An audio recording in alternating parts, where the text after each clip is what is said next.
बच्चों अब जो है हम हमारे लोकतंत्र की दूसरी विशेषता पढ़ेंगे जो कि हमने पढ़ी थी स्वतंत्र और निष्पक्ष चुनावी मुकाबले, फ्री एंड फेयर इलेक्शन।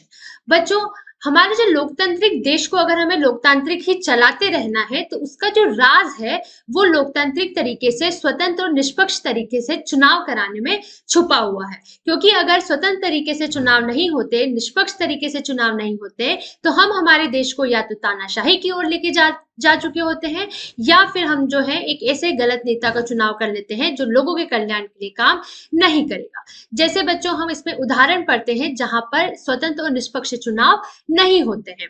जैसे कि बच्चों चीन में क्या होता है, हर 5 साल में चुनाव होते हैं। उनकी जो संसद होती है उन्हें हम कहते हैं नेशनल पीपल्स कांग्रेस।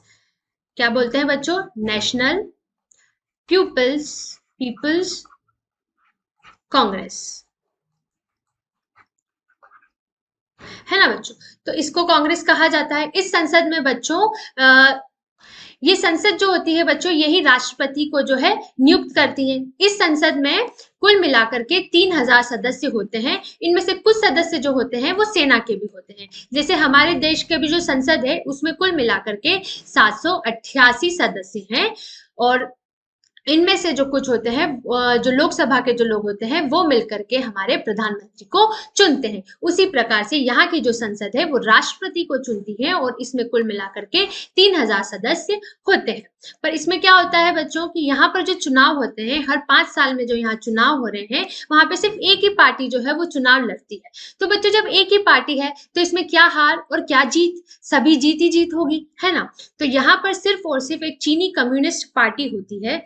ये एक पार्टी का नाम है, क्या नाम है? Communist party. चीन की जो कम्युनिस्ट पार्टी है, चीनी कम्युनिस्ट पार्टी, यही यहाँ पर चुनाव लड़ सकती है। इन्हें ही अधिकार है। यहाँ पर कोई और राजनीतिक पार्टी बनाने का किसी को भी अधिकार नहीं है। सिर्फ चीनी कम्युनिस्ट पार्टी और इसके सहयोगी 8 कुछ छोटी छोटी पार्टियां हैं, यही लोग जो है यहाँ पर चुनाव लड़ते हैं। किसी को अगर प्रतिनिधि बनना है, किसी को अगर चुनाव लड़ना है तो उसे चीनी कम्युनिस्ट पार्टी से मंजूरी लेनी होती है और इसके अंतर्गत ही वो अपना चुनाव लड़ सकते हैं, अब एक प्रतिनिधि बन सकते हैं। तो बच्चों आप मुझे बताइए क्या ये एक स्वतंत्र और निष्पक्ष चुनाव हुआ? निष्पक्ष चुनाव यानी कि लोगों के पास विकल्प हो कि उनमें से वो चुन सके कि उन्हें किसे अपना नेता बनाना है, किसे अपना प्रतिनिधित्व बनाना है जो उनके लिए महत्वपूर्ण निर्णय ले, जो उनकी इच्छाओं के अनुसार चले। अब एक ही पार्टी है बच्चों तो उसे तो पता है कि वही जीतेगी, तो वो लोगों की इच्छाओं के अनुरूप काम करेगी क्या? नहीं करेगी। वो लोगों के लिए काम नहीं करेगी, वो अपनी पार्टी के लिए ही काम करेंगी। तो बच्चों कहा जाए तो ये एक अलोकतांत्रिक चुनाव की कैटेगरी में ये चीन जो है वो आता है। उसी तरीके से बच्चों मेक्सिको में भी यही हाल है। मेक्सिको में क्या होता है कि 1930 में इन्हें आजादी मिली। 1930 में जब मेक्सिको को आजादी मिली तो उसके हर 6 वर्ष के बीच में, वहां चीन में 5 साल में होता है, हमारे देश में भी 5 साल में चुनाव होते हैं और मेक्सिको में 6 साल में जो है चुनाव होते हैं। यहाँ पर राष्ट्रपति का चुनाव होता है, यहाँ पर भी जिस प्रकार से चाइना में होता है। पर 2000 तक बच्चों, 1930 से लेकर के 2000 तक हर चुनाव, जितनी बार भी चुनाव हुए हैं उसमें एक ही पार्टी जो है वो जीत करके आई है। कौन सी party? PRI, institutional revolutionary party, जिन्होंने जो है ये क्रांतिकारी पार्टी जिसने आजादी दिलाई थी, जिस समय सबसे ज्यादा प्रमुख थी, वही पार्टी जो है अभी 2000 तक जीत करके आ रही थी। बच्चों यहाँ पर जो है ऐसा नहीं है कि विपक्षी दल, जैसे चाइना में हमने देखा कि एक ही पार्टी जो है चुनाव लड़ सकती है, यहाँ पर ऐसा नहीं था। दूसरी पार्टियां बनती तो थी, विपक्ष जो था वो चुनाव लड़ता तो था बच्चों, पर जीतता कभी नहीं था, हमेशा वो हारता था। पर बच्चों ये सोचने वाली बात है कि इतने साल, 70 साल तक क्या एक ही पार्टी राज कर सकती है? कभी तो ऐसा समय आना चाहिए जब लोग जो है उस पार्टी को वोट ना दे, जो जनादेश है उस पार्टी को ना मिले।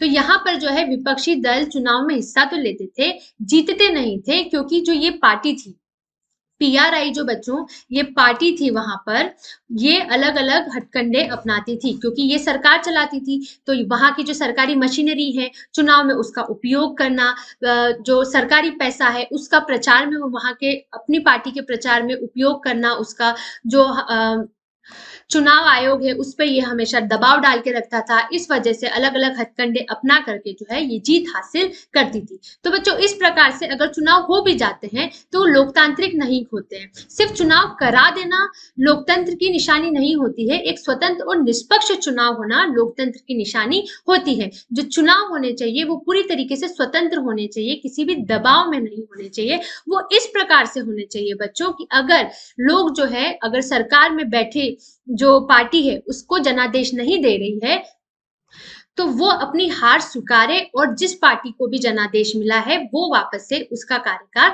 संभाले।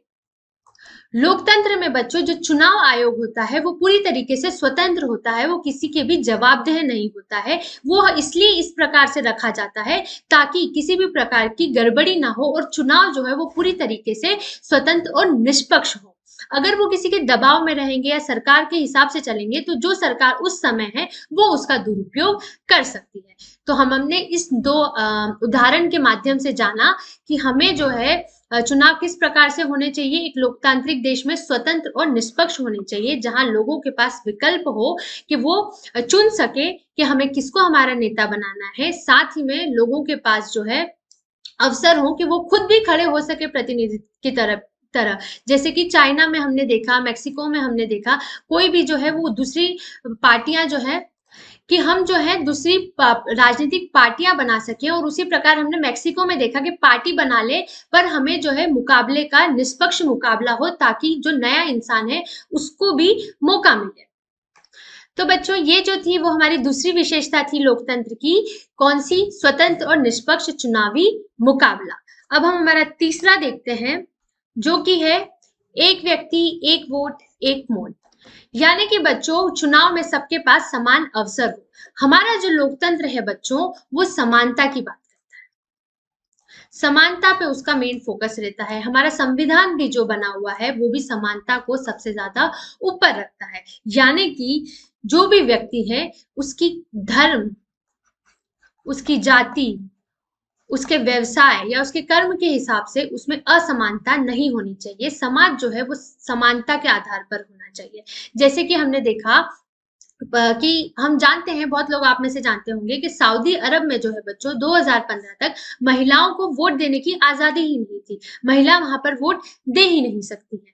बच्चों वहां पर जो सऊदी अरब है वहां पर देखा जाए तो राजवंश होता है, पर कुछ जगहों पर जो है प्रांतीय प्रांतीय असेंबली के लिए वहां पर वोट होते हैं, पर उसमें भी महिलाओं को वोट देने का अधिकार नहीं होता है। वहां पर महिलाओं के ऊपर बहुत सारी पाबंदियां होती हैं। जैसे ही उसी प्रकार से बच्चों एस्टोनिया नाम का जो देश है वहां के नागरिक के जो नियम है वहां उस प्रकार से है कि जो अल्पसंख्यक होते हैं, रूसी अल्पसंख्यक जो वहां पर रहते हैं, उनको वोट देने में वहां बहुत ज्यादा दिक्कतों का सामना करना होता है। इसी प्रकार से बच्चों फिजी नाम का जो शहर है वहां की चुनाव व्यवस्था ऐसी है कि वहां के जो मूल निवासी है, मतलब फिजी में जो वहां के रहने वाले स्थायी लोग जो होते हैं, उनके वोट का मूल्य और जो हमारे भारत के जो लोग वहां पर काम करने गए हैं या वहां जो रहते हैं उनका मोल जो है वो कम ज्यादा है। यानी कि वहां के जो मूल निवासी हैं उनके वोट की अहमियत ज्यादा है और भारतीय मूल के जो निवासी हैं वहां जो रह रहे हैं उनके वोट का मोल कम है।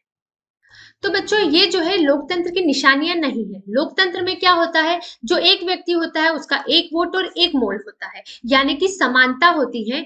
कोई व्यक्ति किसी भी धर्म का हो, कोई व्यक्ति किसी भी जाति का हो, कोई व्यक्ति किसी भी लिंग का हो, कोई व्यक्ति किसी भी व्यवसाय का हो, उसका वोट जो है एक जैसा माना जाता है और उन सभी लोगों को बिना किसी इन सब भेदभाव के वोट देने का अधिकार होता है और हर एक के वोट का एक मोल होता है। चाहे वो गरीब हो तो भी उसका मोल एक ही रहेगा, या अमीर हो इसका मतलब ये नहीं कि उसे उसके वोट जो है वो दुगना माने जाएंगे, उसका एक वोट जो है दो के बराबर माना जाएगा। नहीं, सबके वोट का माल जो है वो एक ही माना जाएगा। अंबानी का जो वोट है वो भी एक है और हम जैसे नॉर्मल इंसानों का वोट भी एक है, और एक गरीब सा इंसान जो बहुत ज्यादा गरीब है उसके वोट का मोल भी एक है। अगर वो वोट देंगे तीनों जने तो उनका जो वोट है वो एक एक ही गिनाए जाएंगे। इसका हमने उदाहरण देखे कि भैया व्यक्ति विशेष पे हमने देखा सऊदी अरब में महिलाओं को वोट नहीं दिया जाता है। ऐसा लोकतंत्र में नहीं होता है। महिला हो, पुरुष हो, कोई भी दूसरा इंसान हो, उसको जो है समान अवसर मिलना चाहिए वोट देने का। दूसरा हमने देखा अल्पसंख्यक होने के नाते या धर्म जाति के हिसाब से हमने एस्टोनियो में देखा कि रूसी अल्पसंख्यक जो है उन्हें वोट देने का अधिकार देने में दिक्कतें आती हैं, तो ऐसा नहीं होना चाहिए। हमने मोल के हिसाब में उदाहरण देखा फिजी का कि वहां पर जो है उनके मूल निवासी का जो वोट है वो ज्यादा माना जा रहा है और जो भारतीय मूल के फिजी नागरिक है उनके वोट का मोल कम माना जा रहा है। तो लोकतंत्र में ऐसा नहीं होता है, सभी सार्वभौम वयस्क अधिकार जो है चलता है, यानी कि हर किसी को वोट देने का अधिकार है, हर किसी के वोट का एक जैसा मोल है।